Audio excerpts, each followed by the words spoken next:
Hello po mga boss, mga kabayan. Gandang umaga po sa inyo. Kumusta po tayong lahat? Saan po tayo naroon? Po, maglakad-lakad muna po tayo ngayon. Labas ng kampo.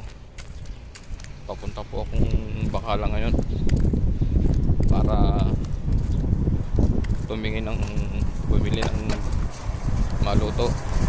Kahit gulay man lang po. Para maulam mamayang tanghalian o sa hapunan. Saka para medyo mainitan na rin ng konti. Kailangan natin ng konting init sa katawan. Lalakad po tayo ngayon papuntang Bacala, tindahan.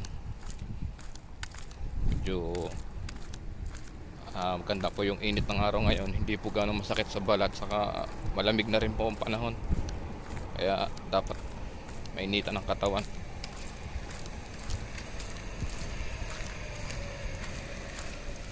Ito po ngayon sa tindahan Bacala. Lapit lang naman po. Mga 5 minutes sigurong lalakarin yan. Tandang tindahan.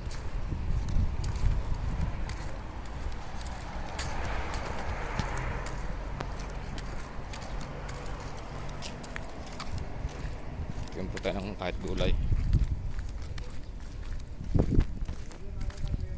Ano po mga boss, mga kabayan, salamat po sa inyo. Ingat po tayo lagi, magdasal po lagi. Salamat po sa inyo lahat. Salamat po. Thank you po. Peace.